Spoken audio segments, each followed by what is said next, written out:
Hi, I'm Joe Sabo. Welcome to my game room in my garage. The whole game room / movie theater is set up into two separate rooms. So when you first walk in, you're gonna see the home theater. And then in the arcade, I'd say altogether in this room at one time, there could be 40 machines, but I have several that I rotate in and out. His collection is crazy. That is the first word that comes to mind. It is huge. Like, there's games everywhere. I don't know how it keeps growing and how he manages to fit more and more things in here.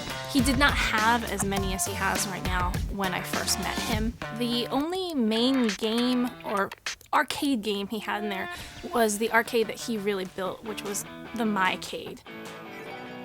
My passion for video games started around 1979 when I was introduced to Pong for the first time. My parents brought it home and we hooked it up to the TV, and that was the first time that I got to play a game on a television.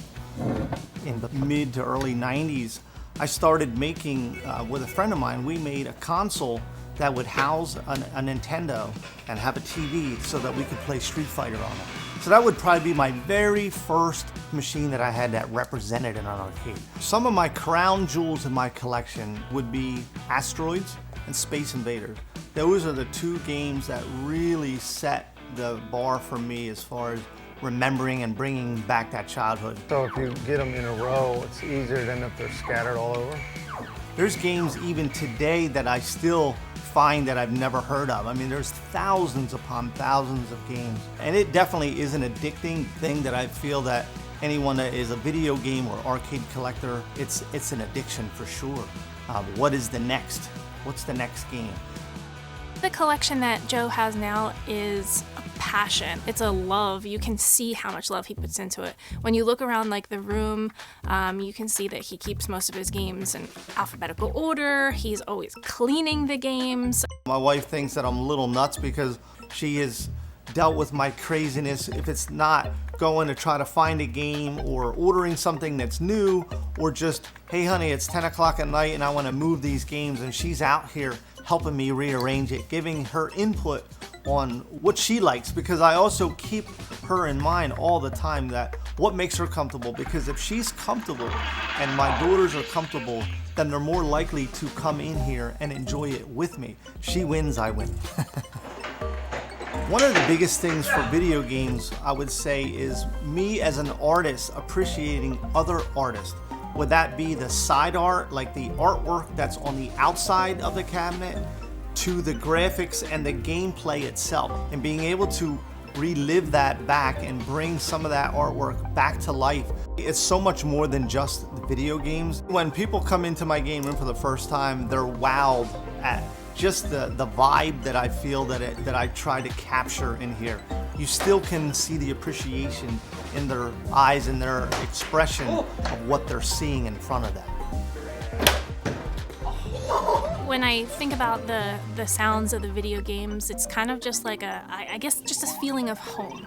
I relate anything video games with my husband, and it's also a way to connect with other people. All right, so that's 4. Family game time in the game room for me is so much fun. It kind of reminds me when I was younger, we did board games at our house, right? So my mom always did Scrabble with me. We'd play like Rummy and things like that.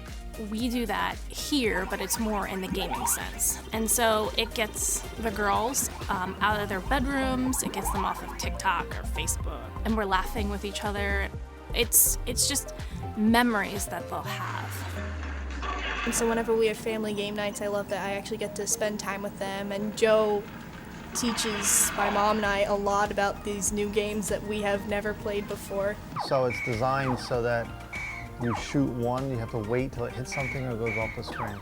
When you bring that all together as a whole family unit system, then it's just the whole family experience, because when you have a larger library and you have something that everyone likes, you know what I mean? It's not just one type of game.